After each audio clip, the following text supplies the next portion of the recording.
Hey kid, don't ever let them get inside your head. They'll tell you what to do in life instead of everything you know that you could get.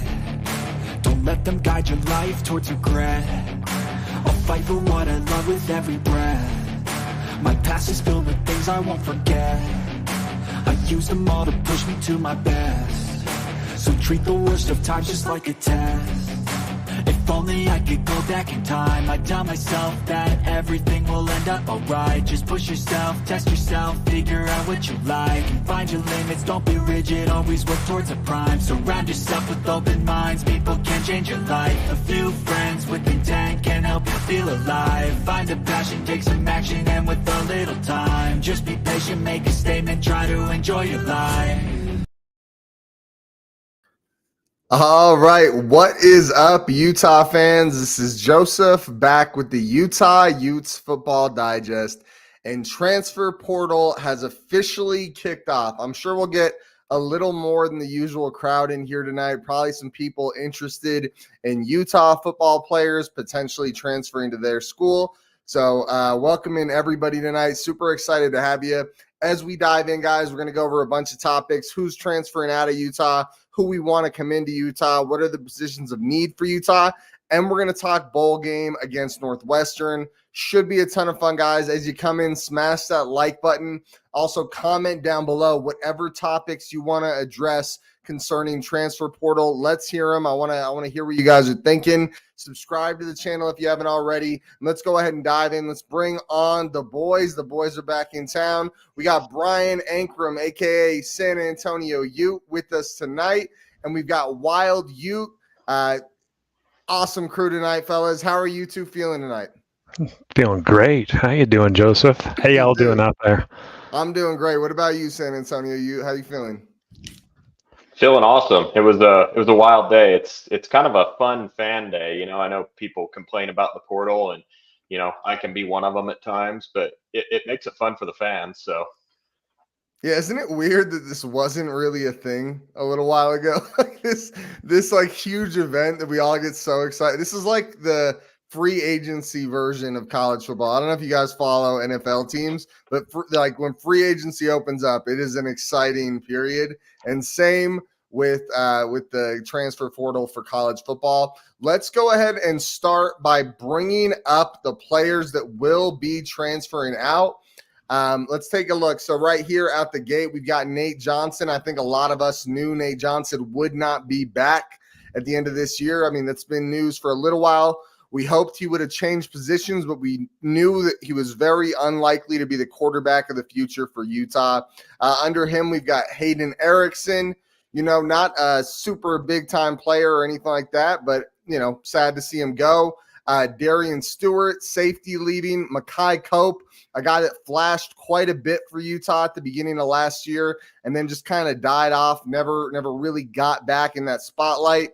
Bryson Barnes, a guy that has been a huge part of Utah for a while and has been an awesome guy for us this year and in other years to help keep us in games we otherwise may not have been in due to injury. The backup quarterback, you know him. He's the pig farmer. He's the man. We've also got Owen Chambliss. If you guys aren't familiar with him, I did a recruiting breakdown on him a year ago.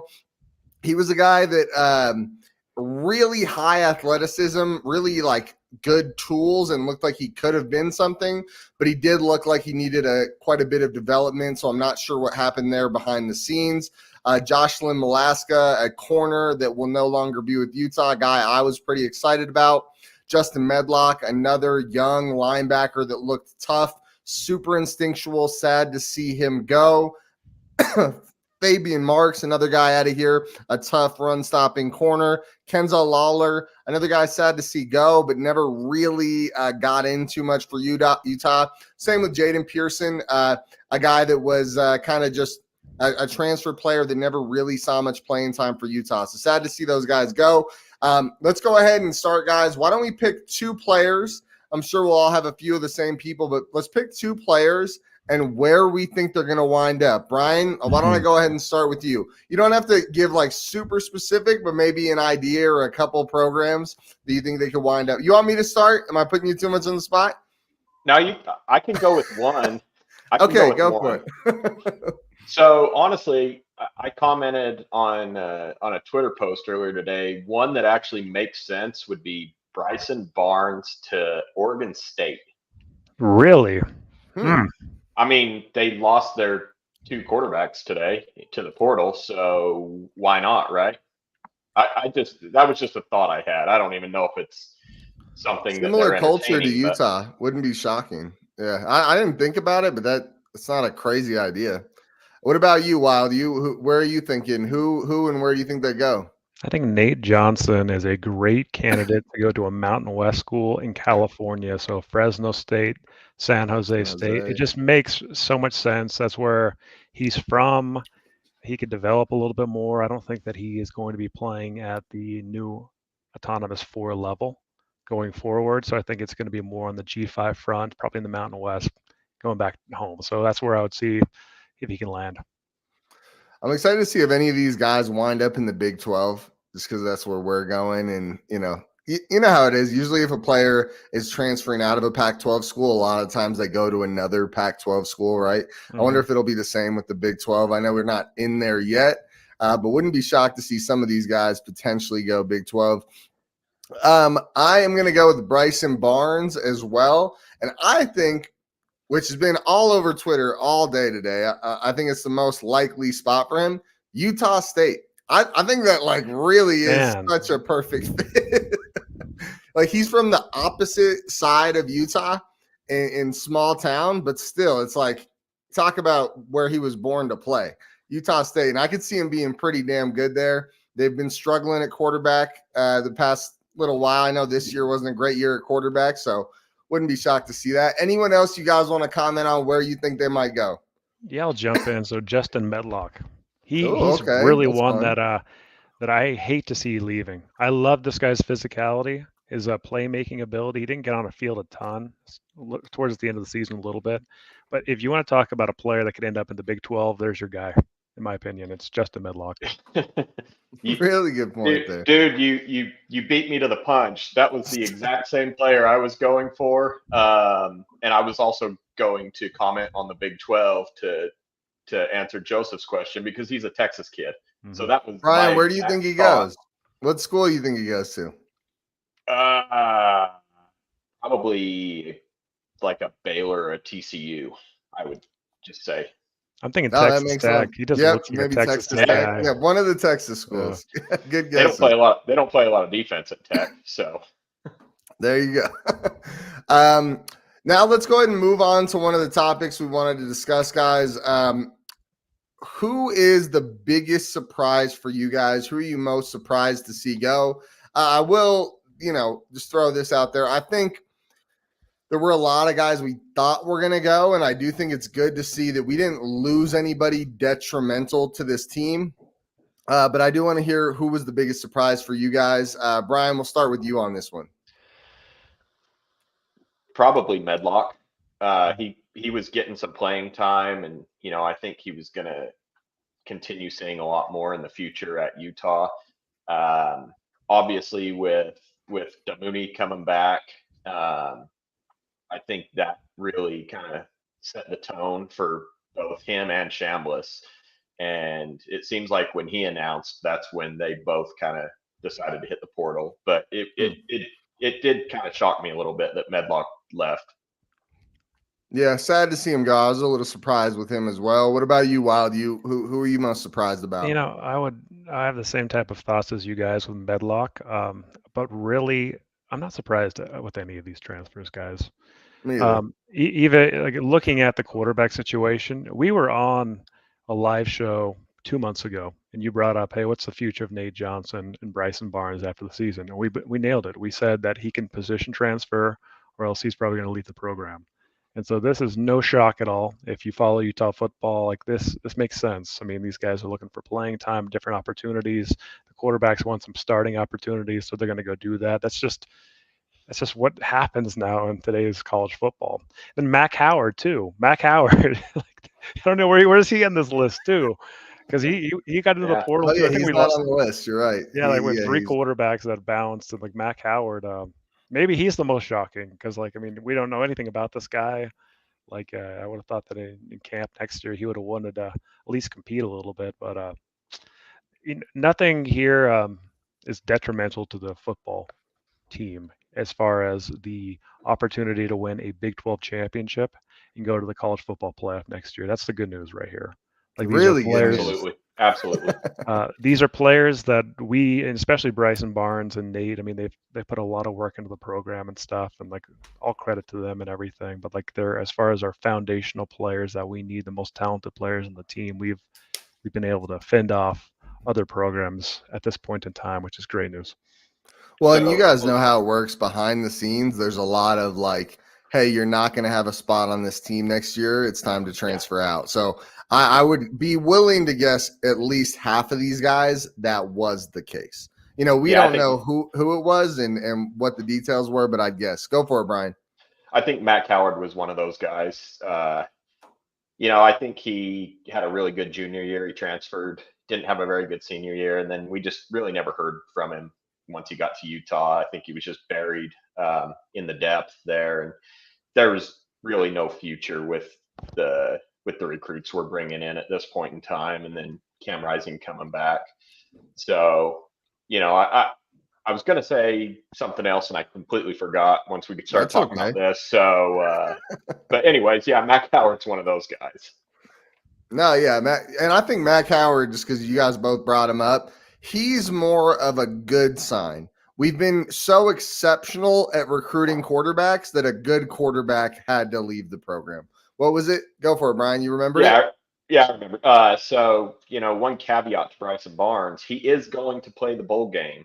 He did put that in his letter, his goodbye letter to Utah and the fans. So excited to see that. He gave his blood, sweat, and tears to the Utah Ute football program, and the fans love him, and he loves the program. It's just there's not a spot for him. So I think it's great that he's going to play.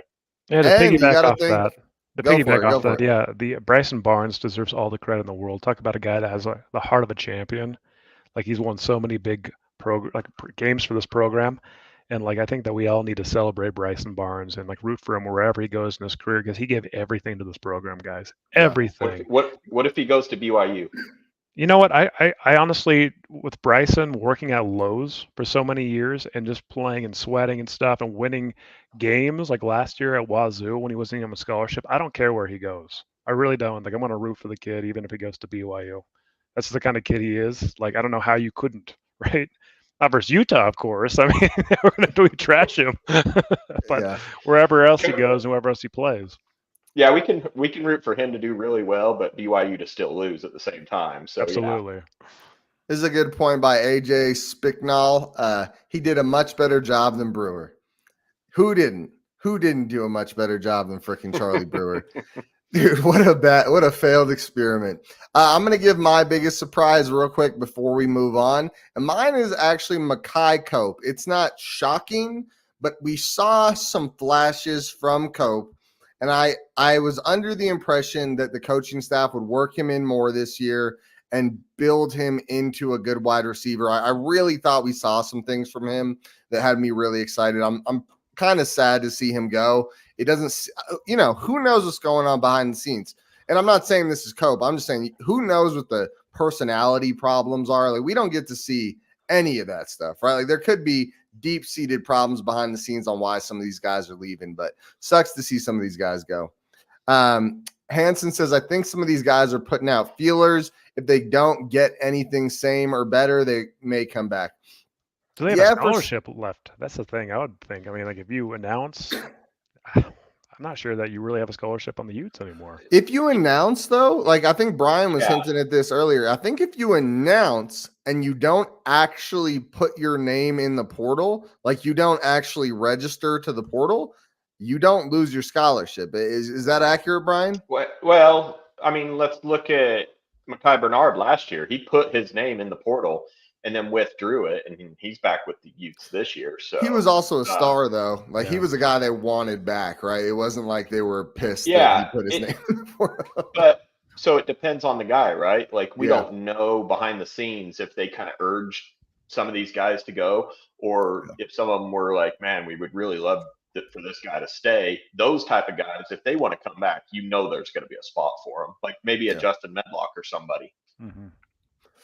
Really good points, guys. Now let's talk about the reason everyone's here, the free agency part of the transfer portal for Utah.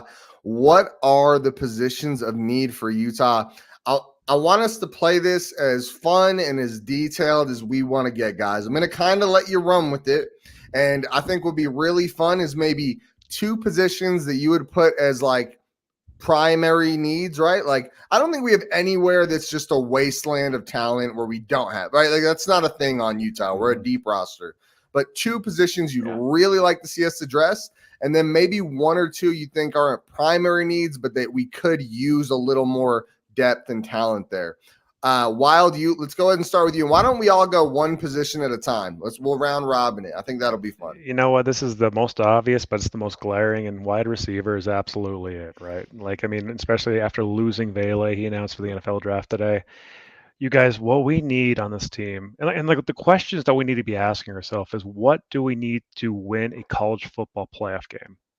Like, forget just winning a couple games, forget winning 9 games. Like, if we're fans of this thing, if we're going to support this program, we're on the cusp right here of the college football playoff. In the 12-team playoff next year, we can get there. What kind of player or players do we need to win those games in the playoff, not just get to the playoff? And like, when you start looking at it that way, like looking at position by position, what do we need to upgrade in? Where do we have talent, but where do we need to boost? Receiver is the glaring need on this team. You've got Mikey Matthews. Vele is gone. You need explosion. Explosion. When's the last time the Utes had an explosive wide receiver? Like, seriously, like it's been a long, long time. Maybe Darren Carrington. It's just been we need a receiver that can blow the top off the defense and score at will anytime. I mean, everyone needs that, but the Utes desperately need it because the slog offense and just wearing teams down on the ground, throwing tight end passes, that's all good and fun. That would win you a lot of football games. It's not going to win you a playoff game. We need explosion, and we need multiple players that have explosiveness. So wide receiver explosion is the absolute number 1. Well, you got me excited. That was a good speech. Yeah, a big playmaking wide receiver would do a lot for this offense. Brian, why don't you go next? And like I said, we're just going to round robin this and take as much time as you want. What is a position you think we need and why? Take as much time as you want, Brian. Yeah, so I agree with the wide receiver thing. Let's look at cornerback. It really helps having Zamiah Vaughn announcing that he is coming back. That's huge for Utah. But we're going to possibly need somebody else to fill that spot that Battle missed. I'm not saying we desperately need it because some of these young guys that we have coming up could be really good. So maybe just, a grad transfer that's really good and can lock people down. I think we really want to see a good lockdown corner again. So I could see us grabbing, just maybe 1 cornerback because depending on what our safeties do, we could always throw Teo Johnson, out wide. And then we got CJ Blocker coming up. We didn't see him this year, but he was, he was a very athletic high school recruit for us. And then just throw Smith Snowden right there in the nickel, and we've pretty well got things covered. But we need to build that depth. So I think if we can get a good experienced corner on the outside, that would be big for us. You had a little background going on there, Wild Ute.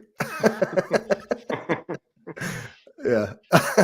I'm gonna piggyback you there, Brian. I don't mind going to the same position back to back here. So cornerback for me is a big one. I've been very vocal about how I feel our wide receiver or our cornerback position is. I think it's a big time need for us. Zamiah Vaughn's coming back, and I think this will be the year that he blossoms into a great cornerback 1. Like, really, I expect very big things out of Zamiah Vaughn.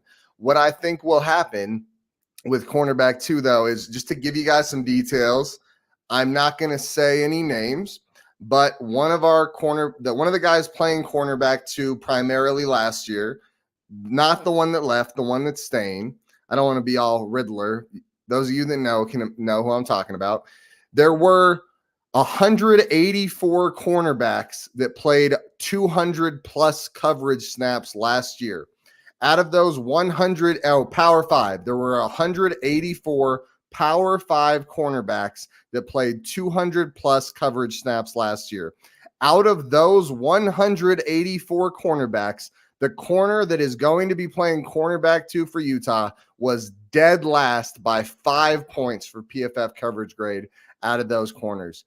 A lot of people have defended this guy. It is time. It is scary to me that there hasn't been other corners rising up out of this room to replace that guy.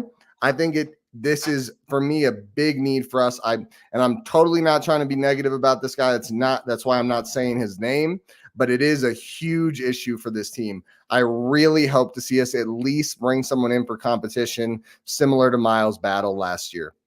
All right, Wild Ute, another position for you. Well, let's continue on the cornerback discussion because it's relevant to think about how will gameplay change in the Big 12 versus the Pac. Right, we're not in the Pac anymore. We're in the Big 12, right? Like, let's look at the makeup of these teams and how they play football. Does it differ from the Pac? And I would argue that there's just more throwing it, like throwing the football around and everything. What a comment! That was a good one, dude. We aren't laughing at you. We're laughing at that comment. Too. That was great. He literally quoted what I said and then just added on to it. That's it. But yeah, looking at the cornerback position and everything, we need to load up on more cornerbacks because they sling in the Big 12. Think of Texas Tech type of offenses. KU has a pass happy offense. There's a lot of pass happy offenses that we're going to see. Not as many, trench play kind of offenses. Everything you can look at UCF, like all these teams and stuff. So we need to load up on talented, quick cornerbacks. I mean, absolutely. So that is a need for sure. I think that as far as on the explosion topic, I think going tight end too is pretty essential. I think that we need to beef up the tight end room. I don't know what's going on with Keithy. Nobody knows. Is Keithy coming back? I hope so. But I think that we need to add speed to the tight end room too. I mean, Landon King's great and everything, but we need to add a little bit more speed and explosiveness at that position. Because I'm telling you guys, to take it to the next level, it's wide receivers, tight ends, your skill position players making explosive plays, and we're just lacking that. And we've lacked it for so dang long. I don't care who we get, just get a guys that can freaking bust a freaking touchdown to make the offense easier. Because offense is so hard sometimes for the Utes. And I don't mind bully ball and stuff, but you have to be able to bust a play for a touchdown, a 50-yard play. That happened like once or twice this year. There's a Vaki run that I remember, and also that Bryson Barnes Florida pass. Yeah, they got us all excited, but then it wasn't there the whole season, right? Like, we just need more of that. We need offense to be a little easier sometimes. We need big plays, and we need guys that have speed and explosiveness at tight end and at wide receiver. So I'm saying tight end number 2. I would say, just before we go to you, Brian, I do think a good amount of the struggles with the passing game had to do with the quarterback, right? I think this offense looks a lot different with Cam Rising at the helm than it did with Bryson and Nate Johnson. Not that you're wrong. Don't get me wrong. Like, I agree we need more weapons in here, but I would say there was a lot of blame that should be placed on the quarterback situation more than it should be blamed on the weapons, if that makes sense. Well, let's go back then to the prior year and the prior year. I mean, this has been the case, for the last 7-8 years, though. I mean, this isn't just this year, right? Like, the explosion. I would say, though, Vele and Money Parks really looked good. Think about how Vele and Money Parks looked at the end of 2022. Like, I get where you're coming from, but imagine they continue into this last year with Cam Rising, what this last year looks like. Like, you guys know how it is. There's a lot of chemistry between a quarterback and a wide receiver, and sometimes that can take a while to develop. So. Yeah, and I'll add on to that a little bit. Oh shoot, what's his name now? I drew a blank. Didn't play a lot this year. Transferred from USC. Munir McClain. Yeah, McClain. Yeah. So he came over from a tight end position. He was a receiver at USC. Then we put him as a tight end last year, and he didn't really look that good. Went back to wide receiver this year, and he has explosiveness. He's a big receiver, and he can get those jump balls. So that's something to be excited about next year. For sure. Very athletic guy. So that's just another guy that we can look forward to when we can get a quarterback that can throw him the ball. And I think Cam Rising will be able to utilize McClain a lot. I'll just say one last point. So Joseph, you do PFF grades as good as anybody out there and stuff. That's you what looked I'm about, baby. Yeah, exactly, about the analytics. And I remember you talking week after week about the wide receiver performance. And we're not talking about just like getting catches and everything, wins and everything, and how below average it was. Like, you guys, let's be honest about this. We need to get more explosive and better at wide receiver if we're going to take it to the next level. I agree. It's simple. Like, it really is that case. Just so you know, I'm with you. Like, I'm not trying to say that we don't need more weapons. Like, I would love to see us add the wide receiver room. What I'm trying to say is, I think sometimes those grades are reflective of the lack of chemistry between the quarterback and the wide receiver. We saw great things at the end of 2022. It sucks we couldn't have seen what that would have looked like in 2023. I really very disappointing. And I totally agree with you both, and we'll be able to hit on the wide receiver when we talk about players that we're excited about getting out of the portal. So. Well, Brian, let's go to you now. What other positions do you think Utah needs? So I think you said one, right? You said cornerback. What else you want to go with? Yeah. I mean, every time you go to me, Wild Ute steals the position I was going to go for. I was going to say the tight end also, so I'm just going to, I'm going to stick with the tight end on this one. We have Landon King, really can be an explosive pass catching tight end. We got, more than likely we got Keithy coming back. We really haven't heard. There's kind of some rumors that he's possibly returning, but we haven't heard anything. If we have those two, I mean, those are two really good pass catching and receiving tight ends, but we don't have that prototypical tight end that's good in the run block game. And we missed that this year. We really did. So, a guy that I'm looking at, I'm just going to say it right now. I know we'll talk about this later. But are you skipping ahead? No, dirty dog, dude. I'll just say that there's a guy out there that could possibly fill that need. We're saying who we think we should be targeting, what position groups. There's a guy out there, and some people are posting in the chat. That's not the guy I'm talking about. I'm just going to say that. But I know who you're talking about. I'm with you on that one. We honestly need a guy that's savvy in the run block game that can free up, the running backs on some of those great runs like we saw last year when we had the Rhino back there. And before that, we had Cole Fotheringham. And those guys play a massive piece in this offense. Yep. Yeah, I'll go ahead and follow up with tight end as well. If we do not get Brant Keithy back, we are going to have a problem at tight end. Because let's be real, and this is something I've repeated over and over again, Landon King looks good, but this offense thrives with 3 good to really good tight ends, or at least above average to really good tight ends. Landon King might be a really good tight end. We don't know for sure that he is yet. I hope he is, and I think he has that potential. I'm excited to see what he does with Cam Rising, but I would not put all my chips in that basket. And right now, he's kind of the only guy we have if Keithy's not back. I do think there's a chance Keithy's back. I don't know all the details on that, but I think there's a chance Keithy's back. And if he is, imagine Keithy, King, and one other stud, which we'll touch on some of the prospects later in the show. That would be quite nasty, right? That would be quite devastating. That would be a 3-headed monster. Landon King alone, especially Landon King alone with no Keithy, that is not a 3-headed monster. Him and Miki Sugataraga are not cutting it. That's not what we need in this offense. So I really hope we do go out there and address tight end as well. Tight end would be a big one for me to want to get someone in there. Like I said, I think receivers in need as well.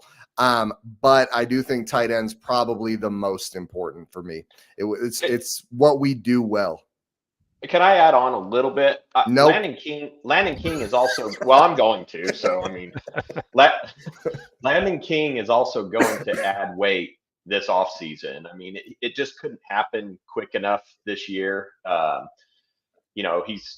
We had to put him in there. He's an amazing pass catcher. But when he puts that weight on, he likes to block. I think that will help tremendously, the more he learns that run block scheme as well. So if we could bring in just one more guy that could add on to that, where we could do the 12 and even 13 personnel effectively, that's what Utah plays. Yeah, and I'm so with you guys. I think we're all on the same page. Tight end, we felt it. It wasn't the obvious thing. Like, you didn't really notice it playing and play out, but we felt it all year not having 2 or 3 good tight ends. It limited what we were able to do. It limited the plays we were able to call. It limited our running game. It really did struggle, especially if you do have an injury at quarterback. When you have good tight ends, they're great targets for not great quarterbacks. They're big, they're long. They can just kind of throw the ball up and they'll make a play. So, all right, now let's all go with our one position that we don't think is a super big need, but it is something we would like the team to hopefully at least throw some assets at before the transfer portal's over. Brian, let's go to you on this one. Sorry, I was commenting. What were you saying? I was replying in the chat. Wild, you go first on this one. Yeah, go ahead. I think that it's strong safety and free safety. I think that shoring up the safeties. Definitely, like with Cole Bishop, we don't know if he's going to announce yet, right? And this is kind of with the idea that he goes pro. But I don't know about Nate Ritchie. I mean, I loved Nate Ritchie a couple of years ago. Then he went on his mission. He just didn't really make a lot of plays. Like, you didn't hear his name a ton and everything. He was on the field a little bit, but I don't know if he's going to be it, as far as what we need and everything to win a Big 12 championship. So, and if he is, like, we definitely need depth there. And I think that we need to invest a little bit more in the safety position to hedge against Cole Bishop leaving. That makes a lot of sense, dude. I didn't even think about that, but it's a good point. What about you, Brian? What are you thinking? Not a super big need, but something you'd like to see us put something towards. Maybe an offensive lineman. We have some really talented young kids right now, and Fano played all year, and he's just going to be better next year. The game's going to slow down, and I think he's going to be great moving forward. And then we got Caleb Lomu, who he didn't really play a lot, but I think he can also be great. But we're going to need probably to bring at least someone in with a little bit more experience, because we're going to lose some guys. I mean, it looks like Lomea's gone. He accepted the Senior Bowl invite, so we're going to need some guys there. And Brian, what are those doors? Are those windows? Are they storm windows? Window coverings. I never noticed them until. They look like steel. Like steel barred windows. Here, let me just do this, and then people don't. Keep going. Sorry. But yeah, we're going to be losing some guys on the offensive line, and it, we just really didn't look good this year, as a whole. So if we could solidify that group with just, maybe one experienced good offensive lineman with the younger kids that really have good looking futures. We got Isaiah Garcia coming in that could start as a freshman even. So adding one extra guy, I think, would be huge to that group, just for depth purposes. I'm going to piggyback on that. I'm going to go offensive tackle as well. Our 2 guys that played left tackle last year both finished the season grading under a 60 grade in Togiai, I think it was, and Fano. Neither one was terrible, but those are not good grades. I do agree that Fano's going to take a step. I'd be shocked. He's such a talented guy that last year was shockingly low, in my opinion, for what I thought he would do. Now, he was a freshman, and I've heard that a lot from a lot of people. But next year, we're going to say, well, he's just a sophomore. I don't love that state of mind. I want us to make sure that every position has at least decent starters at the position. And specifically, I think when we were chatting the other day, Brian, you made a really good point. Falcon will probably do a good job filling in at right tackle for Setawa. That was a really good point because he has graded out well when he played. And the reason he didn't see the field last year is probably because he's a right tackle and not a left tackle. The positions are actually quite different, even like scheme wise and just, right hand, left hand. Yes. But I do think there are some concerns at left tackle. We don't have anyone proven at the position at the college football at the, FBS level right now. I would love to see us just get a guy to at least help Fano take that next step, right? Like, hey, you're competing against this guy. If you do not do well in the offseason, you will not have that spot. And I think that'll light a fire under him and make him take that next gear. And worst case, we get a average starter at left tackle. So I think he's going to take a huge step, guys. I think this guy's as talented as Garrett Bowles. I'm serious about that. Like, Garrett Bowles was such a stud. He came in year one when he transferred in. Like, he struggled year one, got a lot of penalties. But then year two, he just turned it on and just bulldozed people. I think Fano is going to turn that on too, and I think that he's going to be a stud next year into the future. I think he's going to be a pro player. So I really think that we've got a left tackle. That's my thoughts on it. I think that we've got a solid left tackle in Fano. And the left tackle is one of the toughest positions to play on the entire football field. For sure. And don't get me wrong, guys. I just want to make sure people don't hear what I'm not saying. I think left tackle, I think Fano is going to be awesome. I just don't love the idea of banking on an unproven commodity when it's such an important year. Wild Ute, I think if anyone understands that, it's probably you. This is a huge year. I think you understand too, Brian. This year for Utah is for sure the final year with Cam Rising, and making sure we take advantage of that is huge. I do not want him back there getting hit every damn play like we saw these two quarterbacks. All right. Now let's move on to the next topic, guys. Players you want.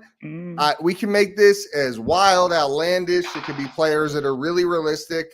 I mean, try to keep it within the bounds of reality. But I would like to hear who you guys are thinking about, who you want us to get. Brian, because you foreshadowed someone we might be getting earlier, I'm going to let you go ahead and take it and break it down for him. Yeah, I'll go ahead and talk about that guy. So before in the chat, somebody was talking about Jalen Conyers from Arizona State at tight end. The guy I'm talking about is Carson Ryan from UCLA. I believe Ryan actually used to play offensive lineman in high school. Is that correct? He played at Timpview, I believe, didn't he? I have no idea. I think he played. Yeah. I think he played with the Fanos at Timpview, I believe. And they've been commenting on his on his Twitter. Yeah, they've been going hard to get Carson. I love it. But man, I mean, he played probably his best game against Utah. He's just a good big tight end that can block and he can catch passes and kind of that, kind of like a Cole Fotheringham a little bit, I'd say, but maybe a little bit better receiver. So that would be a guy that I would really love to see come back home to Utah because he's from the state. So that would be a big one for me. Perfect. And I think you talked about this the other day. That's where I found it out.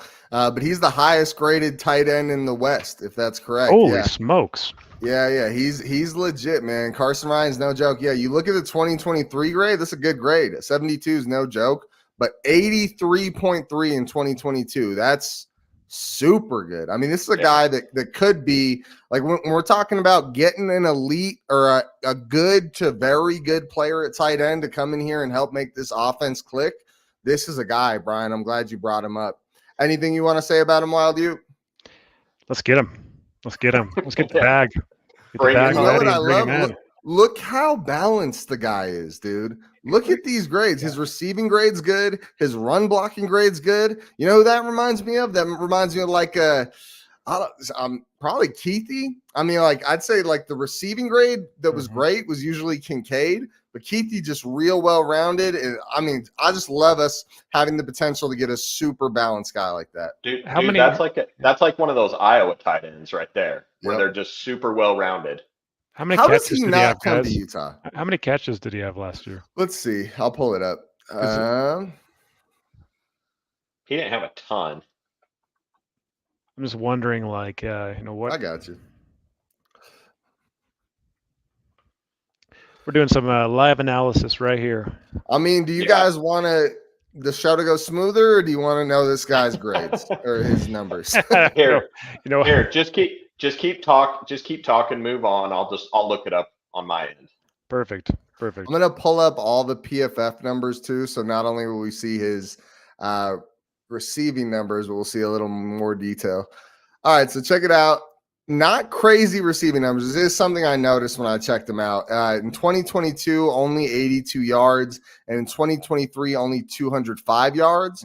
But let's also think about who in 2023, who he had throwing him the ball, right? It was kind of a mess at UCLA last year. Yeah. And in 2022, he had a great quarterback, and he didn't get a ton of yards, but he graded out super well. So I think that's a pretty good sign either way. And only 33 he had 13 receiving receptions. Snaps. Yes, 13 receptions. And the thing is, in 2023. And the thing is, in 2022, we only had 33 receiving snaps. So don't let that number fool you guys. He's not bad. The PFF grades are super high, and there's a reason people are so hyped on this guy. All right, let's go ahead and move on to the next guy. I'll try to get it prepped up. Wild, why don't you go for it, man? There's one guy that's the apple of my eye. Okay, one player. Well, actually, there's more than one player. Does he know? Have you asked him to marry you? I'm just kidding. Thai Jones Bell. All right, you're gonna have to spell that one for me. I'll look him up though. That's THAIU. First name Jones Bell. Last Found name. him. Alabama, huh? This is the reasoning for this, is because I am convinced that any Alabama skill position player, when they transfer out, they become superstars. I don't care who it is. These guys are all blue chip recruits. I don't care what kind of production. I just want an Alabama freaking receiver because he's going to add the explosion that we freaking need. So I'm just targeting Alabama players. Like, give me this guy. Not a ton of yards. But yeah, you got to imagine he's probably getting some of the best receiving coaching in the country. I mean, he's going to come in as a solid player. So that's one of the guys, and really the big idea there is like SEC receivers and Alabama receivers, Georgia receivers, these elite programs that bring up these blue chip kids. When they transfer out, they have a huge success in a lot of cases elsewhere. So I think that they should all be targets, honestly, in the SEC, bringing SEC skill position players. This is one example. Might not be this guy, it might be some other guy, but the idea is that SEC skill position.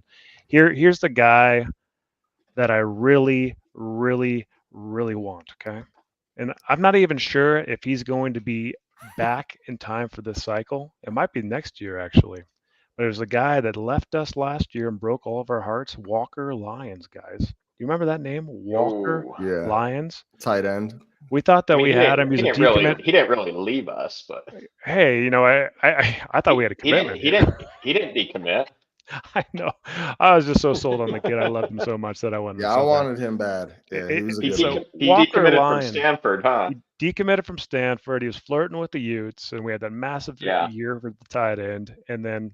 All of a sudden he commits to USC on signing day, and he just killed a lot of Ute fans. The guy went on a mission in December, January, and I'm telling you guys, when he comes back, come home. Come home, Walker. That's the guy we need. Walker Lyons, stud tight end. Yeah, and then his brother is also a pretty Ryder dynamic he's a quarterback up there. Yeah. So I mean, bring them both. Wouldn't be a bad double. All right, I'm going to go with my guy. My guy's similar to yours, Wild Ute, where no one else is talking about him. But some people might have seen me post about this guy on Twitter. I'm pretty hyped about him. And believe it or not, he probably has an even more unique name than your guy. His name is Mumu bin Wahad. So Dude, if you wanted to play unique names, dude, I got you. All right. Let's check him out. So for me, what really impressed me with this guy is the grades. Sorry, let me pull him up. This is for receiving. He's a defensive player. So check him out here, guys. These are his season grades over the past few years. I just want to show you. This is a cornerback. He plays cornerback. Yep. Super, super talented player. He's the type of guy that if we want to get a great cornerback too. Now he's playing at UConn, so there's not a lot of great talent that he's playing against. There is some risk there. I don't know why this is taking so long to load. All right, I'm gonna try refreshing. Right when I refreshed, it loaded. Did anyone see that?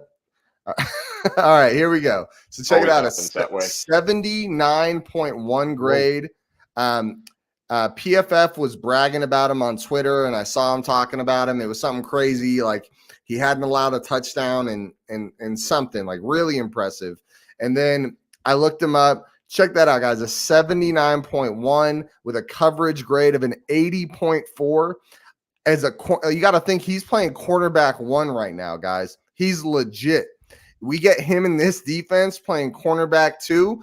Imagine this guy, Zamiah Vaughn, Cole Bishop, Sione Vaki, Levani Demooney, Lander Barton. Sure. Throw Teo Johnson in there. Levani Demooney, Lander Barton, Karine Reed. And then we got that nasty defensive line, Jonah Ellis, Keanu Tanuvasa, Junior Tafuna. Am I thinking Junior Tafuna? Am I crazy? Yeah, Junior Tafuna. I was thinking Mika Tafua. I was like, isn't he gone? Yeah, Junior Tafuna. And then Connor O'Toole on the other side, or Logan Fano. That's the best defense in the country. Let's be real clear about that. That's not even questionable. And you get this guy, and then you get a CJ blocker. I mean, what's going to happen there? I would love to see that type of thing happen, guys. I know this guy's kind of across the country. Who knows if he's even on the radar of the Utah coaches? But I'm guessing because he's from UConn, the price tag won't be huge for a guy like this. Plays cornerback 2, right? Gets a year to develop in the defense. I would love to see this guy, and especially he could probably – I'm not sure what his eligibility is, but there was only 2 years of play, so he could take over for Vaughn when he's gone. Brilliant. I love it. You can't spell Mumu without the U. The U and the U. The U of you. All right, guys. Great work. Any other players you guys want to spot? Go for it.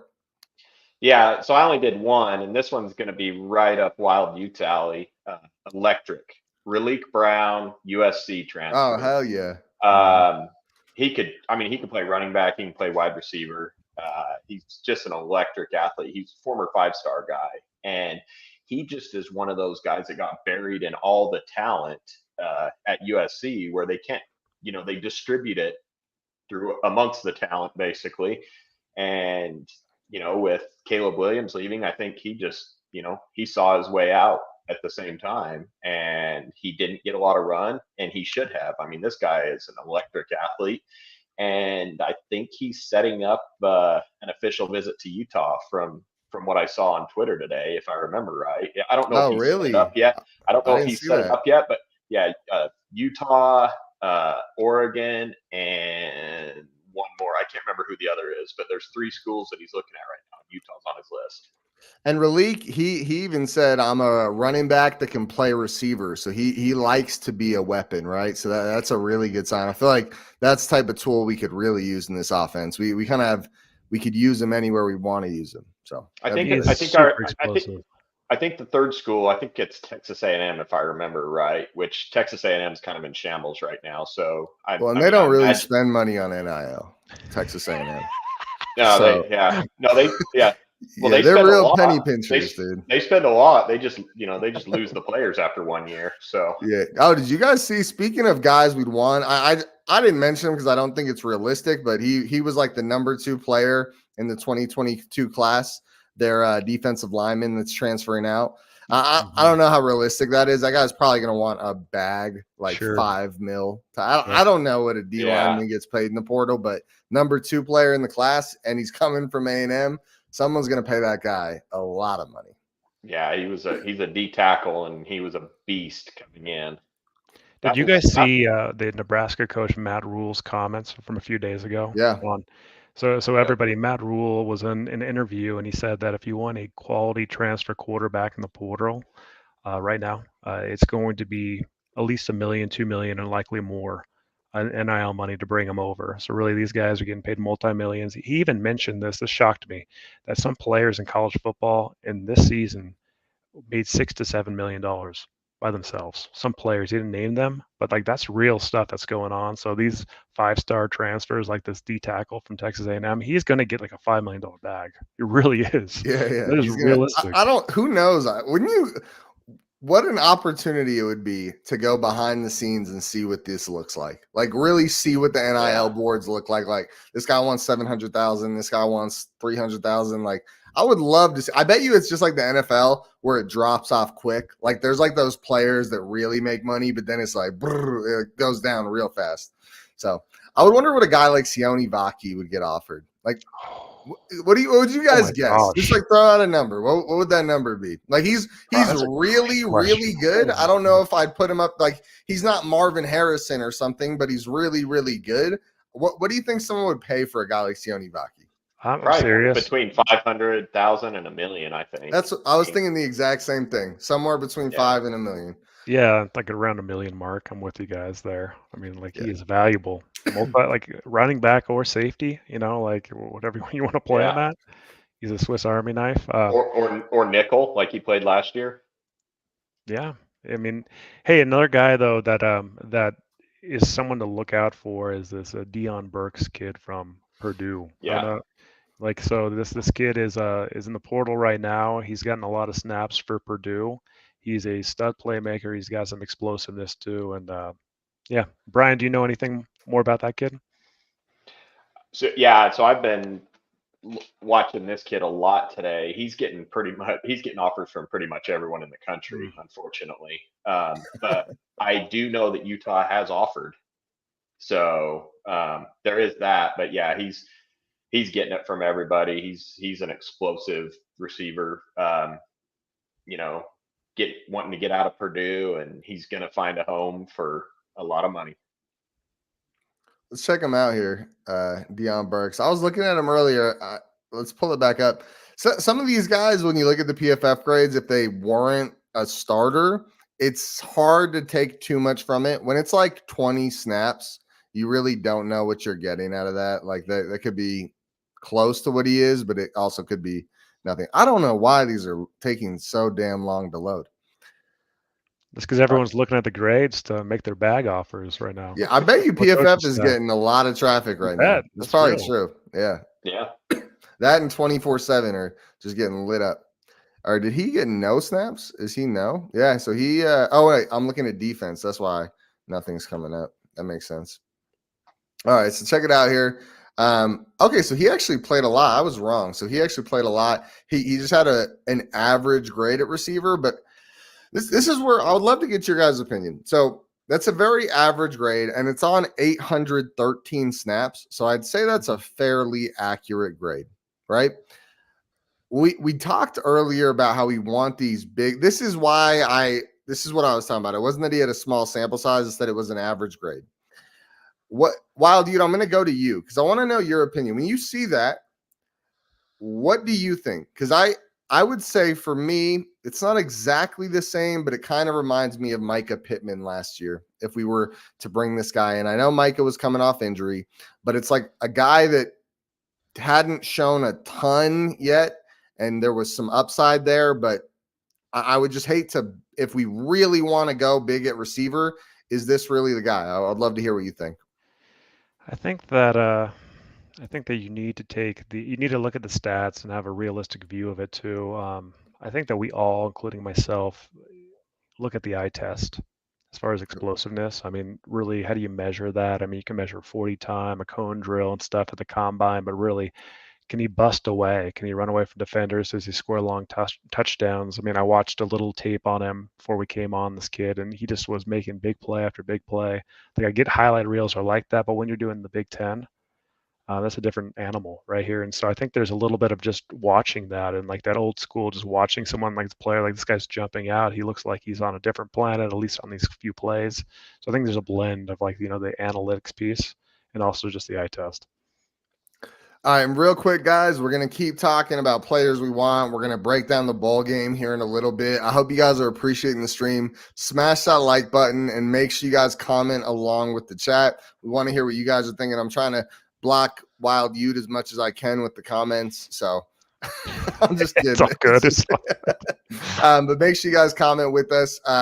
Anyone else you guys want to talk about as potential targets for Utah? And anyone else you want to look at? Yeah, I have one.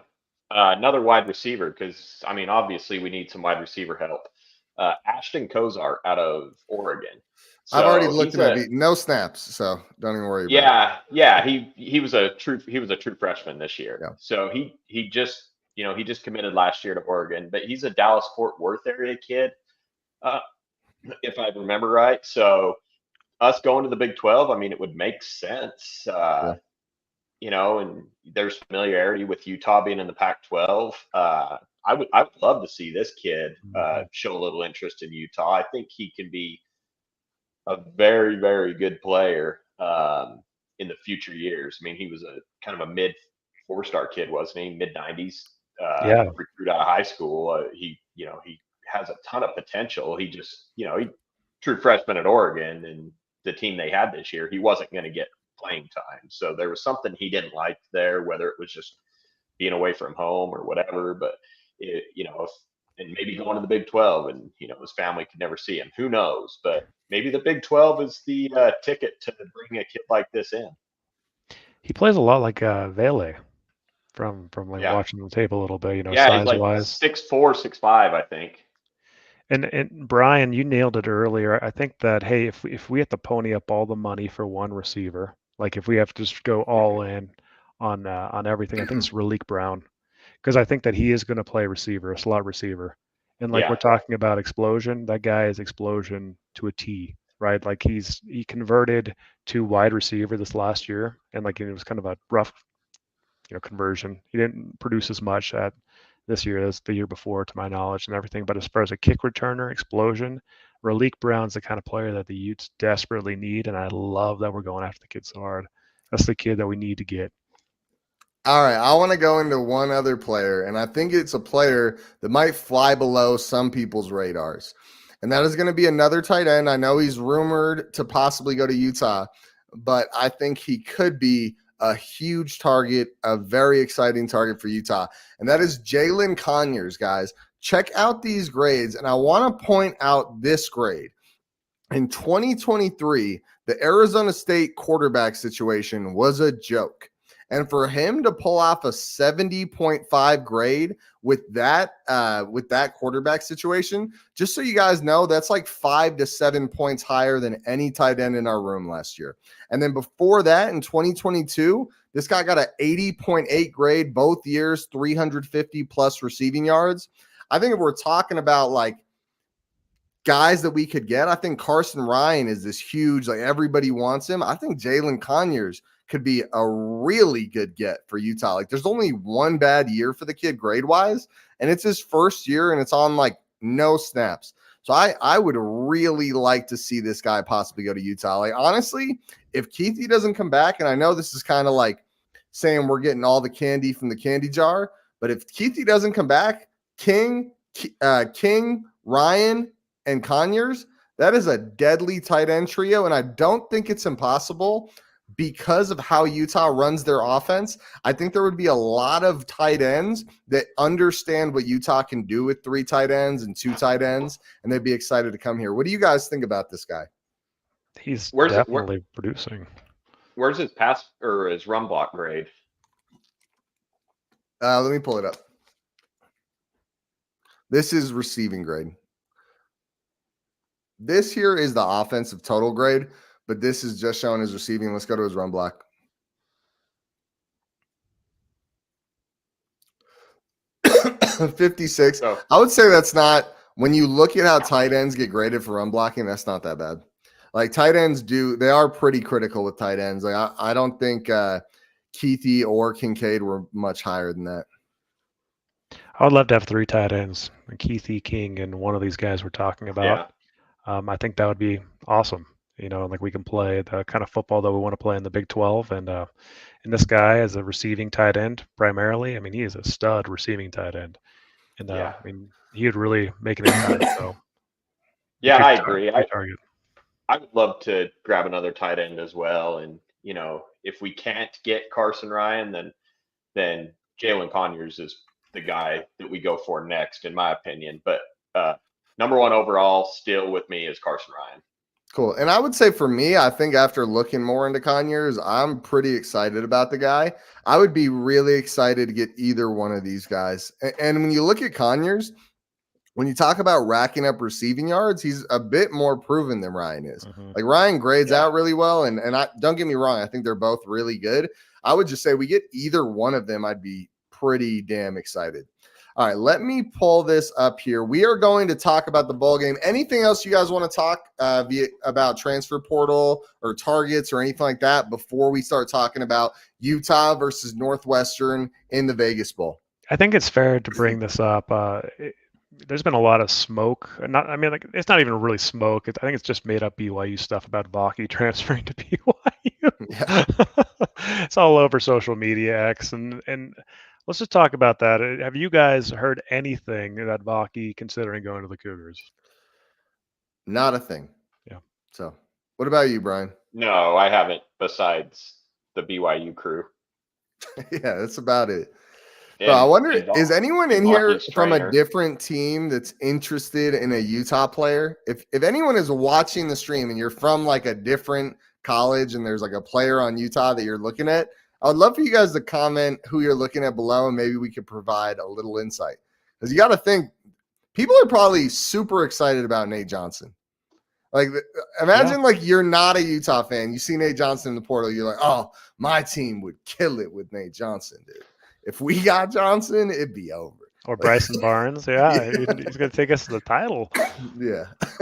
That's probably how people are looking at it. So if anyone is, so we'll keep going. And anything else we want to talk about before we move on? I know we talked about Vaki. Anything else before we talk about the ball game? Go ahead, Brad. I was just going to say some surprise additions. Both came from the same school at Ohio State. Julian Fleming and Kyle McCord both hit the portal today, which absolutely shocked me. So, while we're talking wide receivers, let's add Fleming too. Well, on top of that, it is wild how many people are in the portal from Ohio State. I don't track them every year, but it is 2 5-stars and like 7 4-stars and 2 3-stars. Like they lost a lot of talent today. Even if half those guys come back, they lost a lot of talent. I do think with Kyle McCord, yes, he was a 5-star. I don't think he played like a 5-star, in my opinion. He wasn't bad, but also I guess there's a good shot that was a conversation of like, hey, we're going to look for a new starting quarterback next year. It would be what it sounds like. Yeah.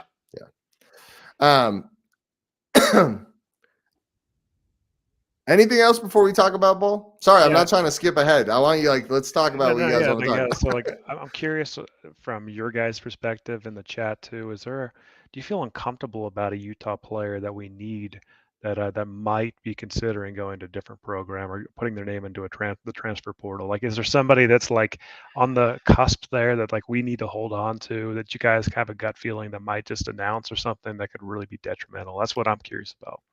I'll go ahead and comment on that.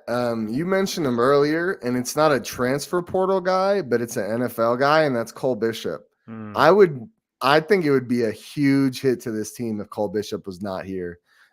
You guys know how it is. Like, even though his grades aren't always perfect, I think he plays way above where he's graded, and he lays the wood, dude. There is something about those big hits. They change the momentum of the game. They really do, especially him. Coke Bishop, dude. It is a very, very talented player. What about you, Brian? Who do you think might leave that that you're a little worried about? I mean, I'm not really worried. about anyone at this point besides, I mean, we'll see what happens with Vaki and the rumors, but I just feel like Utah's going to retain Vaki and everyone else. I mean, other than that, I really don't have many concerns on people, and there's really not a lot of rumors flying out there. I mean, if it happens, I would be shocked. Yeah, I just want to see us get the official statements. Like today would have been a great day to get a couple official statements like, hey, I'm not going to the NFL. I'm coming back for another year, especially because it just sets up the program to pull in more guys. You got to imagine the negotiations are pretty intense right now to make sure these guys stay. So, I mean, that's what I'm guessing. If they weren't, why wouldn't they announce that they're staying? I feel like that would be the obvious thing to do. So, what about you, Wild Ute? I don't have any smoke or anything on this, but like I feel like a player that maybe I just like feel nervous about, just because we need talent at wide receiver so bad as Mikey Matthews. Holding on to Mikey Matthews, maybe that's just like paranoia on my part. Like just do whatever it takes to hold that guy because I think he's a stud. And like it just the passing offense was a struggle last year, right? And like receivers just get notorious, like talented receivers for wanting to go take on different opportunities, maybe with a better or a perceived better passing game. So there's nothing out there like that would suggest that he's doing that, but that's the one player that makes me nervous. Yeah, but imagine you're him. I just want to comment on it. Imagine you're him. You did that with one of the worst quarterback situations imaginable. I'm not saying those are the worst quarterbacks. Yeah, those aren't the worst quarterbacks imaginable, but the situation you were in was awful. Like you couldn't develop chemistry with anyone until Barnes the second half of the year, which was kind of all over the place. So I would say like you did that with that quarterback situation. Imagine what you're going to do next year with some experience as a sophomore with Cam, Wham Bam, thank you, ma'am, Rising. I mean, come on, dude. What were you going to say, Brian? That was exactly what I was going to say. I mean, these guys know, I mean, inside the program, they know the situation, and it wasn't ideal. And next year it should be ideal. So he's going to be a sophomore. He played as a true freshman pretty much. Well, he played every game. Caught a lot of passes, looked good, returned pretty much every punt. So I think the future's bright. I don't think he's going anywhere. I feel pretty good about that one. But I see what you're saying, Wild. I mean, that would. What do you do if you lose Mikey Matthews? Yeah, that's what I'm saying. Like, because I'm looking elsewhere. It's like you could rebound. We might take a step back, but like losing Mikey Matthews is a massive, massive loss if we lose Mikey Matthews. I mean, that's how critical this guy is. I would say when it comes to losing Mikey Matthews, if we were going to lose him, now would be a great time to lose him.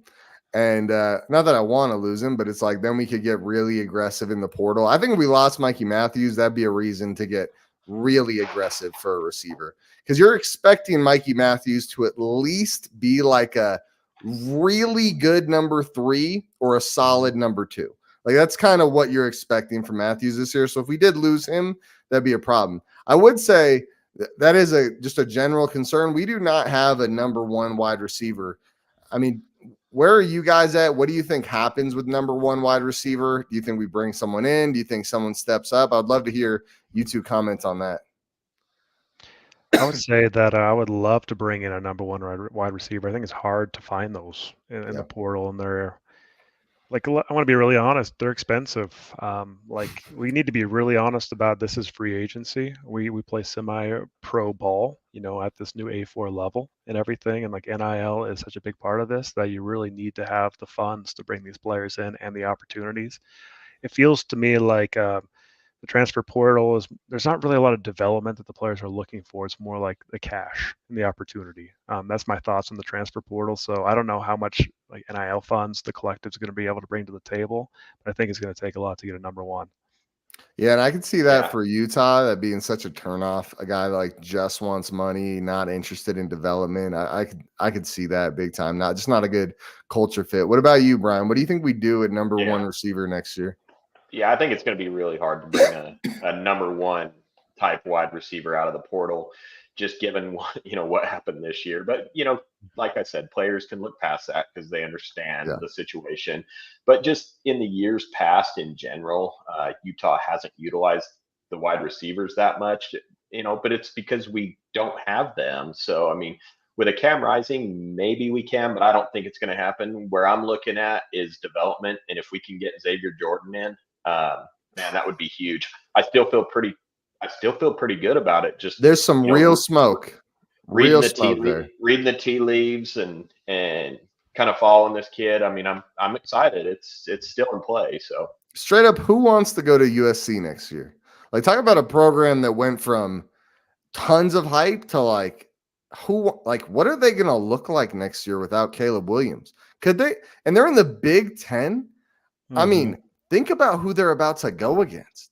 They are going to get so dominant in the trenches, guys. Like, the trenches is going to be so ugly. Just imagine like Wisconsin just in Iowa running on them. Who do you think USC gets in the transfer? When it's 12 degrees and sideways snow. Do you guys think USC grabs one of these quarterbacks? Didn't they have Malachi Nelson over there still? Isn't that like they have Malachi Nelson, 5-star kid, but I still think they get this is their quarterback happy. They're going to grab a quarterback out of the portal. Bro, if you need a quarterback, this is the year to need one. Jeez, like, I was looking at him and I was like, damn. And you could probably get some bargains. Like, there's like 10 to 12 good ones. Like, not even like above average, but there's like, I mean, is Aiden Childs super good? I saw some people acting like he is amazing, and he was a blue chipper. He was like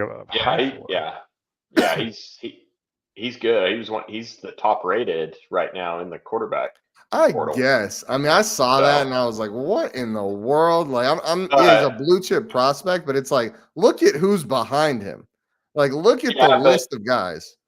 And he's also not going to any. He's following Jonathan Smith. That's the only reason he's in the portal. Yeah. It's already been like double crystal balled that he's going to Michigan. You think he paid 24/7 to say like, hey, make Aiden Childs the number one quarterback in the rankings? Do it. I'm just kidding, but that was weird to me that he was number one. That seems like, I can't imagine anyone would put him, like, an unproven guy is number one in front of like Dylan Gabriel, Will Howard. Like, there was a DJ Uiagalelei, whatever your opinion of him is, he definitely started over this guy last year.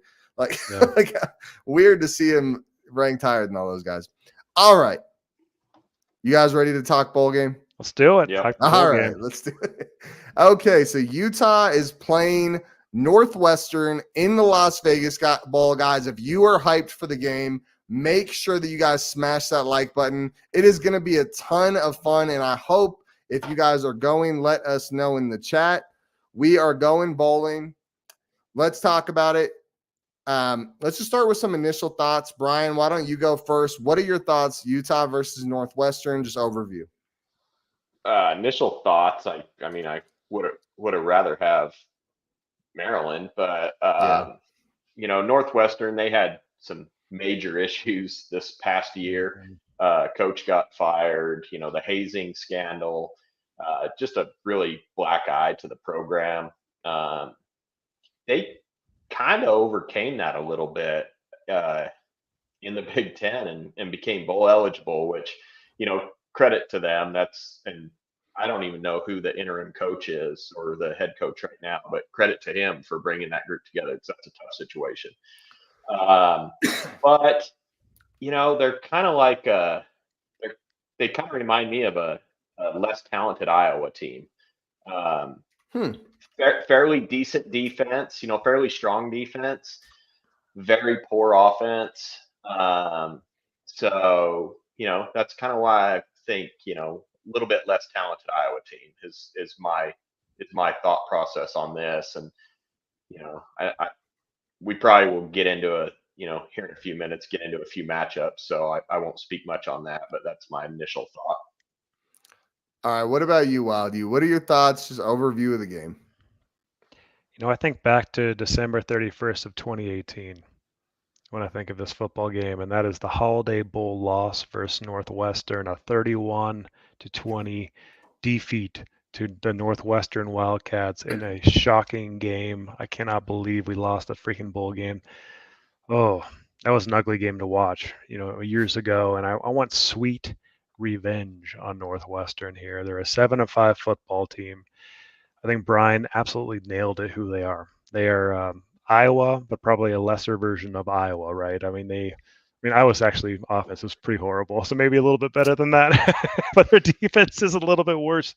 If you look at the analytics for this game, Utah should win this football game. Just to kind of sum it up and everything, if you look at the efficiencies and everything, this is um, they're not a great passing attack. I think that they broke the 300-yard passing mark maybe once or twice over the season. They really didn't beat any world beater teams. They got Maryland this year. Again, they're 7-5 record in the Big Ten. They overperformed big time. There were some thoughts that this team would win like 2 or 3 games this season. They're 7-5. The interim coach that took over for Pat Fitzgerald, he overperformed, so they hired him. He's the new head coach there and stuff. So it looks like things are trending in the right way. But I think Utah's going to have a lot of opportunities to take advantage of a lot of matchups in this game, and it's time for revenge. For sure. And I think one really cool thing is Bryson Barnes. I'm wondering how this will play out. It'd be really cool if he does not go anywhere before the game, because that means that he would go into the game having to put on a show and look good to any prospective teams, right? And even if he does commit somewhere, I think he will have the mindset of Utah is my home. I'm going somewhere else to start, but Utah is my home. This is like where I've loved playing football. And he is going to go out there and want to make a final statement. I see Bryson Barnes having a big game for a lot of reasons, how he match up against this team, all that. And you guys both said that they are kind of like a worse version of Iowa. I actually think they're a worse version of Utah, believe it or not. They actually have some real similarities with Utah, like really low turnovers. They're 9th in the country in turnovers, and we're 12th in the country in turnovers. So I would just say that there are some things. One stat that I think is funny, for a team that is such a bland offense, you would think they'd be good at time of possession. Like, that's one thing Utah thrives at, is time of possession. And we're number 5 in the country. Where Northwestern is, not number 5. We are, we're number 3 in the country. 3. Yep. And then Northwestern is number 95 in the country. Brian put all the stats together for us, so I'm stealing his thunder here. But that is nuts. Like, how do you have such a bad offense and you don't at least have time of possession? Well, I'll tell you why. I was gonna talk about a little of these. So the reason why is, for a team like this, you would think they would have a good rushing offense. They don't. They're a terrible rushing offense. They're number 120 in the country. So you're not going to have a good time of possession if you can't run the ball. They also can't pass the ball very well. So you have you got both edges of the sword there.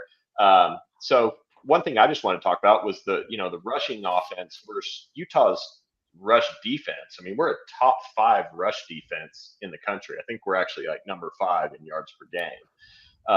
Hey, Brian, why don't we transition into that? Let's go Utah rush defense versus Northwestern rushing offense. Let's go ahead and dive into that. So after you, we'll go to Wild U, but keep going. Sorry to cut you off.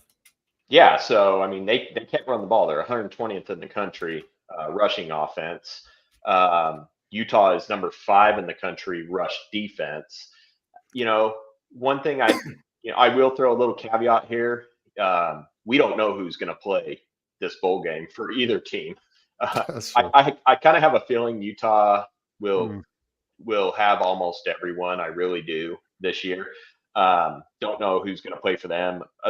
Just assuming everyone. So what do we go by? We go by the stats that they have this year, and they are not good running the ball. Utah is phenomenal at stopping the run. What are they going to do? Guys, I'm just looking here at the efficiency stats. So bad.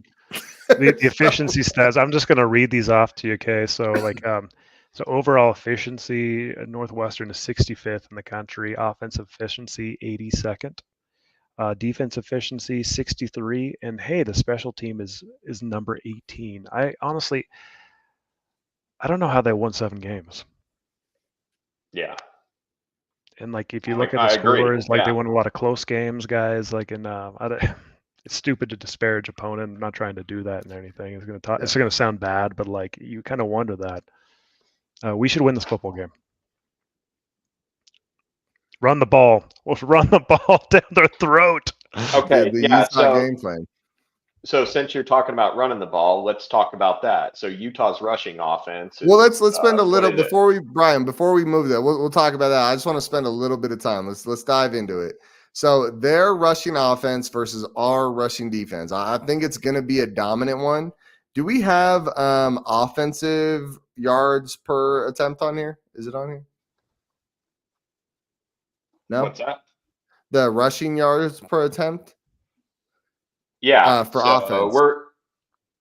Oh no, I don't have that. No. No, that's okay. Don't even worry about it. But their rushing defense, like you said, 98.1 yards, or rushing offense, 98.1 yards a game, and we allow 86.4 yards a game. I mean, you got to imagine that we are going to shut down their run game. We can move on after this. I think it's worth commenting. This should be an area where we straight up dominate them. If we don't, I would be very surprised, because we have looked really good against rushing offenses that make these guys look like they don't belong on the field with them. So, all right. Where were we going to next, Brian? Their passing offense or our rushing offense? I was going to our rushing offense. So we're 25th in the country. Right around that 180 yards a game. Their rushing defense is 73rd in the country. So they give up rush yards. I mean, is that all we do? Do we just run the ball? I mean, more likely than not, that would make the most sense. It makes plenty of sense. Like that's got to be the game plan there. I mean, like that really, it's that easy. The only thing I'm thinking about though, this is a Big Ten team. And the last time we underestimated these guys, they punked us. Yeah, but let's also remember that was a turning point for the program. Think about 2019, how good this team looked until the end of the year. And then outside of COVID, literally since the Northwestern game, this has kind of been a different team. This is like taking a step that like to a level this program hadn't been in probably about 10 years. Yeah, and like I think that the game plan has to be rushing the football. But I'm saying that playing in the Big Ten, it's a different brand of football too, and they've played a lot of good rushing offenses, right? I mean, that's just how teams are built and everything. So we should go that route. We should try that and everything, but like it might not be as easy as we're alluding to, given their competition. Yeah, that's a good point.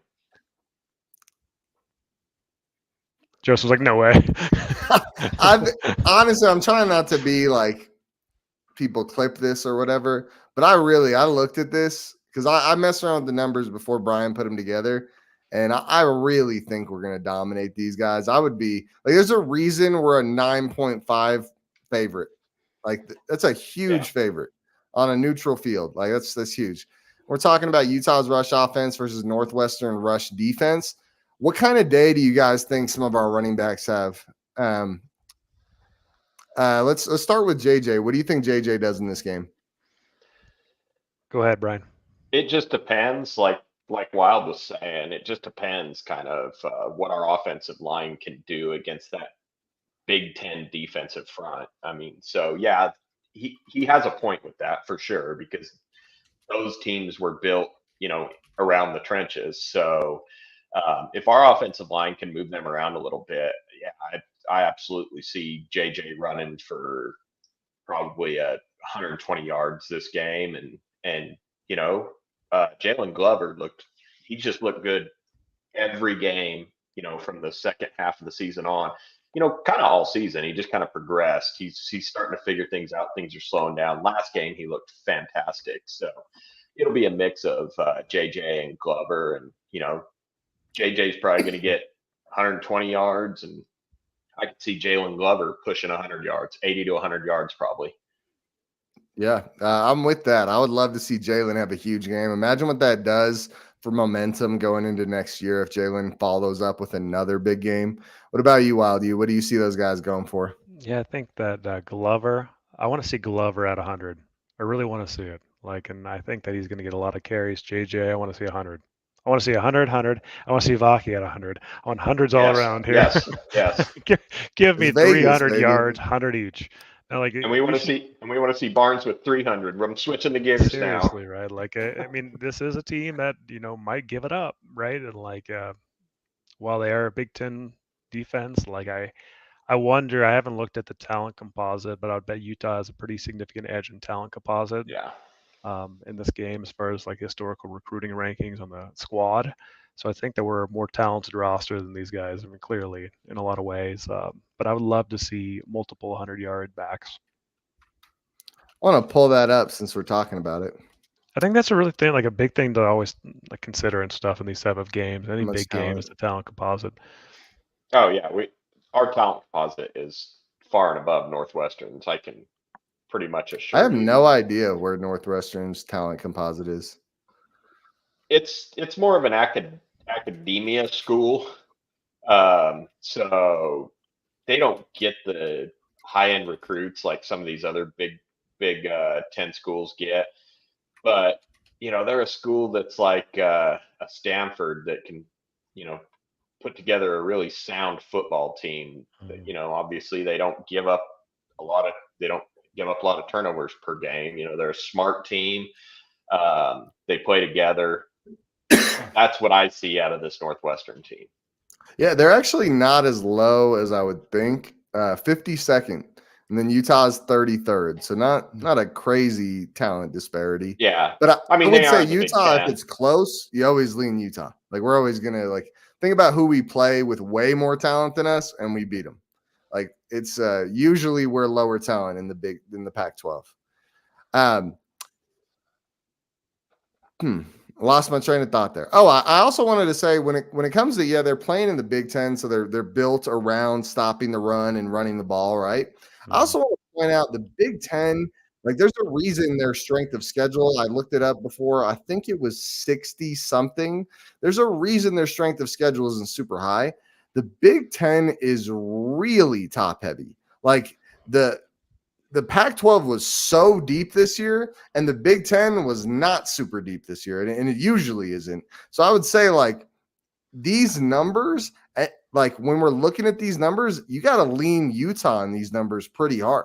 Like, on top of the numbers that we're already winning big at, like, the strength of schedule leans hard towards Utah. Go for it, Brian. And they didn't play Ohio State or Michigan this year. No way. They played Penn. They didn't play Ohio State or Michigan. No, they played Penn State. They played Penn State and got beat the crap out of these guys. Yeah, this is gonna be a beat down, bro. Oh my gosh! Look at this. Greg Hawkins just posted. They lost to Rutgers, Duke, Penn State, Nebraska, and Iowa. I will give them this: if there are teams you're going to lose to, it's probably those teams. Like in the Big Ten, because the rest of it is Rutgers. Yeah, I mean, sure, but I was looking at Duke, Penn State, Nebraska, Iowa. Like those are the ones outside of the big guys. They lost to Rutgers 24-7. Greg, I love the commentary. Keep it coming. Let's talk about Utah's passing offense versus their passing defense. Why don't you get us started there? Yeah, I think that you can attack this team wherever you want, based on the stats that we're seeing. So I think that Utah, it'd be awesome to get the passing game going and everything, and send Bryson off with a couple 100 yards and a couple touchdowns. I'm not sure, like we're talking about, if that's necessary, and given how conservative Utah generally plays with Bryson, I think that is going to be run heavy still. But I would love to see Mikey Matthews, with more than 60 yards receiving. And Vele, is he going to play? Probably not, in this bowl game. I don't know if he's announced that. I doubt it. He's probably not going to play. That would make sense. Yeah. McLean, I would love to see McLean get multiple receptions too. Bro, how are you brought him up earlier, Brian, but I feel like I kind of didn't even factor him into this receiving room. I would love to see him have a big year next year. He was awesome, dude. He wasn't top of the country in yards per route run, but he was close. Like when it comes to how many snaps he got, he was close. Like he was 40, 50, something like that. It was high. Could he be a number one receiver, guys? McLean. Bro, like I'm a fan. I want to see him get a lot. He did have a like welcome to the starting lineup moment. I don't know if you guys remember that. I forget which game it was. Do you guys remember that? He was like catching an out route or something, and he dropped it as he got hit. Like he should have caught it for sure, and he dropped it. But it is what it is. You guys got to give me something here. Jesus. All right. We're all tired, guys. We're pushing through here. We're just tired. I think that also, I think that really you're looking at Landon King, get him over 40 yards receiving. That would be awesome in this game too. I mean, these are all piling up and everything. But I think the point is there's an opportunity here to get a lot of yardage and everything if you come in focused. I just don't want to see a fuzzy Utah team coming in just with no passion. I want to see some fight. Right, let's end the season strong, go into next season. We haven't won a bowl game for a bit, guys. We had that huge bowl streak and everything, but it seems like it's been forever since we've won a bowl game. Let's just win. 2017. Gee, remember when we were on an 11 game winning streak in bowl games? I mean, that was a long time ago. So it's time to win a game, and this is a great opportunity. So let's do it. Well, I just want to comment on the past. I would say if there is a situation where we lose this game, this is it. If we do have to throw against them, if we wind up behind and we have to pass the ball, this is where we would start to lose the game. Just to give you guys an idea, at passer rating allowed, they're 57th, which is basically right on par with us. And so about an average pass defense. And in passing yards allowed, they're 24th, I believe. I just saw it. Got lost. Yeah.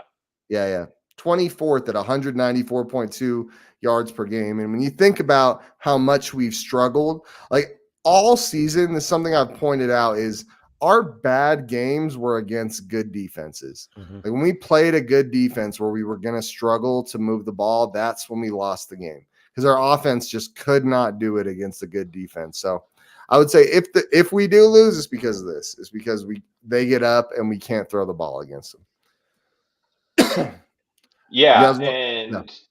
So the last 3 games, they've given up what is that? Almost 250 yards a game the last 3.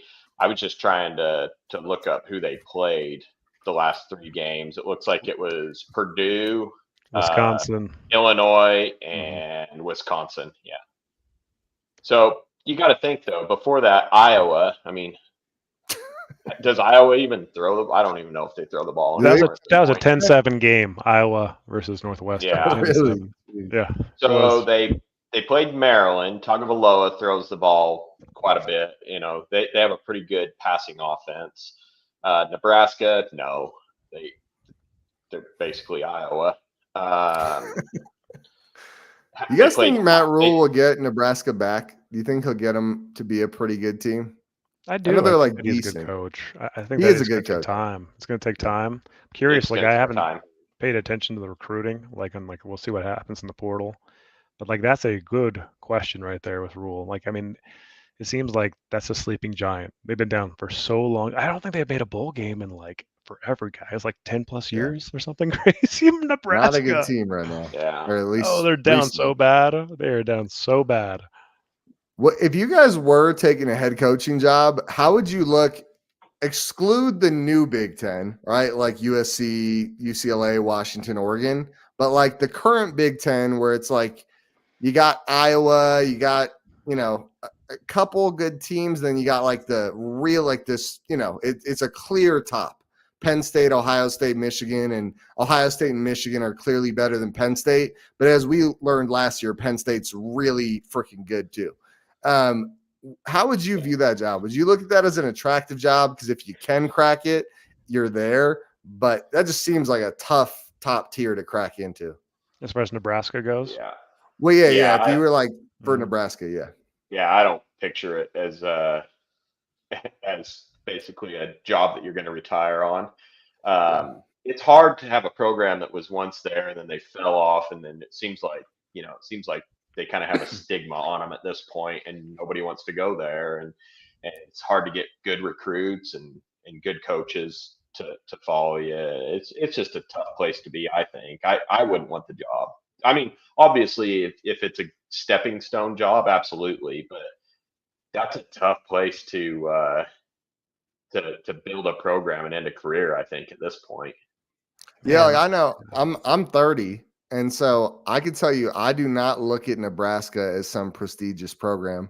I'm aware of their history, but really in my football watching lifetime, they haven't been anything. And so for me, it's not like I don't look at them that way. What about you guys? Do Man, you I'll look tell at you them what. that way? Yeah. From Nebraska, I do look at them. They're a blue blood in the sport, guys. They really are. Like if you look at I'm serious about that. Like if you look at the blue blood composites, like Nebraska has Yeah. a lot of national championship Heisman winners. Like they've been down for a decade or more, right? Going to the Big Ten was a horrible move for them. As far as winning goes, they made up a ton They've of been money. down. They've been down since the '90s, really, though. Yeah, like my whole time watching football, they have not been good. I've seen them have a year or two, but not like anything impressive. But I think that the Nebraska job, I think it's a sleeping giant, guys. Like they've got a massive fan base. Like they are crazy about football up there. They've got a massive stadium. It's sooner or later they're going to turn it back on. I really think so, and they're going to compete at least for playoff spots in like this new era and thing. I think that Rule's going to get there. I think that you're going to see him back again.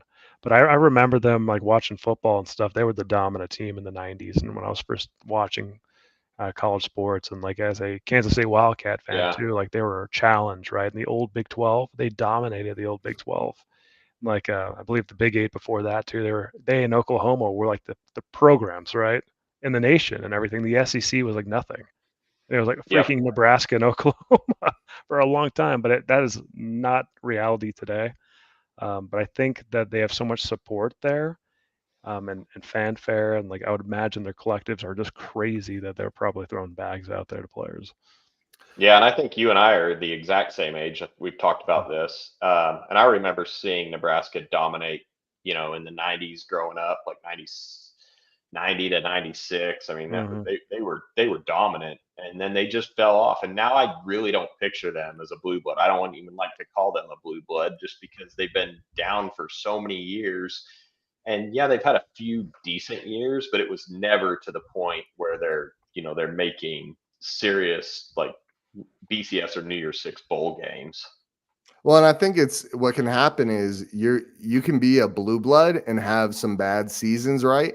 I think what happened with Nebraska is it's like you haven't contended in so long, so you're just not viewed in that light. Like that climb back is a long climb, dude. It is not like an easy thing to get back to. Another school is SMU. While we were talking, I was looking at SMU. 3 national championships for SMU. I wouldn't call SMU a blue blood. They used to be really good at football. Eric Dickerson wasn't that long ago, dude. I'll tell you, like in the blue blood composite, there's a place you can go actually to Winsipedia, Yeah. and you can look at like historical breakouts of national championship Heisman winners, and there's a lot of metrics that go into it, and they give a blue blood composite. And Nebraska's 8 in the blue blood composite, so it's Where's really Utah? interesting. Utah's in the 30s. One sec, let me get there. Utah. I'll send the link here. Let's see. Get this in private chat. Here you go. Yeah, we've never had the level of success that they had as a program, but in the past, from the year 2000 on, absolutely, we've exceeded them. You guys, we're 36. This is the best part right here. Guess who's 37? I know. I'm looking at it right now. 37 is the Zoobs. Yeah, we're 36. BYU's 37. Oh, the Zoobies. Hey, man. Did you know they won a Natty in 1984 though? Hey, tell that the blue blood composites are already considering that. Man, it is. Are you, Brian? You're not in Utah, but you probably know Wild U that being in Utah around the BYU fans, like it is just a sad existence right now for them. Like they're not having a good time with football. I enjoy a lot. I talk a lot with BYU fans and stuff, like on the Holy Rival show that I do with a BYU guy actually, and like I enjoy talking and everything, and like bantering back and forth, and they're good folks, but yeah, it's hard right now in the Cougar land, right? Yeah. Like things are a little difficult. Yep. All right, guys, let's give some predictions, and then I'm sure you guys are probably ready to go to bed as well. All right, final predictions, guys. Brian, let's go ahead and start with you. What happens and why? I think we run the ball well. I don't think they can run the ball on us. They're going to try to pass, and we can. If they turn one-dimensional like that, it's going to be very, very tough on them. It's going to be a lower scoring game, obviously. I mean, with our offense, what it is, it's just we're down this year. Man, I don't see him scoring more than 10 points. Let's go 31-10 Utah. Wow, 31 points. It's a good performance by I think we can run the ball on them. I don't disagree. What about you, Wild? What happens and why? Yeah, I think that we're going to turn it on this game. I think that we're going to come out with a vengeance. This is going to build momentum into next year. I think Bryson Barnes is going to play fantastic. I think the running game is going to go on and everything's going to be clicking on all cylinders. We're going to get up on them early and we're just going to bulldoze them all game long. I think that it's going to be almost an ugly game from start to finish. I see it 38-14. Love it. Like it. I got it pretty similar. I think we run the ball really well, just keep it nice and safe. I think what we'll see is a lot of breakaway runs, like 15, 20-yard runs, not like 70-yard runs, but like a lot of like those. Remember like when we were doing well against Baylor, like in the drives, we had good drives. It was like you just see that 20-yard chunk by Jaquindon Jackson or a 20-yard chunk by Glover, like something like that. And I think we pull it off. It's not super high scoring, 24-10. Utah pulls off the win. That's where I'm at. All right, fellas. I like it. Oh, Greg has 35-7. Booyah, Greg.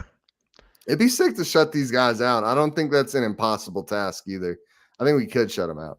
If we come correct. Be careful, Joseph. Don't give them any ammunition over. Shut these guys Bro, out. do they even have any fans, though? Like, let's be real. Like, some teams, like, the fans are in the woodworks. How many fans does Northwestern have? Not trying to be a jerk. I've never met a Northwestern. They're not going to sell it to Bull Loppin. I've never seen them. Yeah. All right, guys. Anything else you want to talk about, or are you guys ready to get out of here? No, the transfer portal's hopping right now. I think that like just focus on that. Let's get the players that we need. Let's get the funding we need through the collective and stuff, and like let's just get the players that we need to bring in to take it to the next level. It's all about next year, guys. Like this bowl game's some momentum into next year. We have to win the Big 12 next year. For all the crap talk that I've talked and you guys have talked, we need this. I need this. I need the playoffs so bad. I want to win a national championship with this program, guys. And this is the start. Yep. It's a stepping stone. Rising is the guy to take us there. It's so pivotal. First year in the program, we've got a schedule that's right there. I mean, I know that we're looking forward into the next year, but seriously, it's a massive opportunity. And that's why we have to hit the portal and get these explosive players. I'm with you. You want to go for it, Brian? Anything else you want to say? Yeah, we were just talking about fans and if Northwestern has any. Well, think about this. We're going to be in the Vegas Bowl. That's Allegiant Stadium is Rice-Eccles South. This is a home game for sure. So it's going to be a home game for Utah. Utah is going to travel in masses. Christmas might screw that up just a little bit. I know it's screwing it up for me. I can't travel to it, so I got to watch. Yeah, I feel bad. I'm not going because of Christmas. So Christmas is going to be the outlier here. But what is this going to look like? Are they going to have? Is it going to be the Northwestern parents there? I mean, is that pretty much what it's going to be? Like kind of like basically a high school road game. Against the Utah faithful in Allegiant. Yeah, they got so screwed. Like think about Utah travels well, and they're going from Illinois. I mean, where are they? Yeah, they're in Chicago area. Chicago. Yeah, they're going from Illinois to Vegas, and they already have probably a way less dedicated fan base than we do. Like, you're right, Brian. I wouldn't be surprised if we're talking 50 people. Maybe 100. No, bro. Come on here. You guys, like seriously, like Northwestern played like in like a March Madness game here. Like I remember, like I went to that game. They had a bunch of basketball fans that came out. These guys are rich, man. These guys are rich. That's true. I'll give you that. They're probably rich. They are rich. They can take private flights directly to Vegas. So. I'd be shocked if it's more than 2,000 fans though. Northwestern fans. Fair. Yeah, you're right. 100's pretty damn low. Do we get 50 plus for Utah? 50 plus with the Christmas season? Oh, I It's mean, we're gonna going be to get a tough. lot. I think we're going to get a lot still. I mean, it's the 23rd. The game Are is, you right? going, Wild It, Ute? it, I'm not going this year. I'll be it out of the country. Oh, is wow. this game gonna sell out? No, no chance. I Not don't because think of so the either. 23rd. Yeah. I feel like if it Yeah. was Maryland, I feel like Utah fans would be a little more up. I think one of you two, maybe you, Brian, commented earlier about how Maryland would have been a little more exciting. You got Tagovailoa, right? It would have been a little more Yeah. exciting to get Maryland. I until I looked up their stats, I literally couldn't have named you one player on the Northwestern team, and that's not an insult. I haven't really followed them at all. I mean, it kind of is, but No, it's really we like just I'm not. don't I see don't them. mean it to be one. I don't Yeah. mean it to be one. It's like Yeah. We just don't not see aware them of at it. Utah. If you would have asked me what their record was, I didn't know it was 7-5. Mm-hmm. Yeah. So I had no idea either. I also, real quick, before we get out of here, I want to follow up on something Wild you was saying. We are in the Big 12 next year, and I think there's so many people that think Utah fans are obnoxious and overly cocky about how we think we're going to run the Big 12 next year. Guys, it is not about the Big 12 sucking. It is about Utah having a freaking awesome team and a quarterback that we believe is one of the best we've ever had. And I think some people believe he's the best we've ever had. And like the talent on this team and the special players on this roster are capable and I'd say very likely to do very well year one in the Big 12. And I think that's where the confidence, it's not about the Big 12 sucking. It's about Utah being pretty damn amazing. Absolutely. Yeah, I'm super hyped, guys. Let's get out of here for the night. Please make sure you guys smash that like button. It has been a fun night. I think this is the record for the longest stream. So great job, guys. Give yourselves a round of applause. Go Utes. All right, comment down below, guys. Talk about the bowl game. Talk about the transfer portal. Let's hear it, guys. We're out of here. Go Utes. Tweet. Go Utes.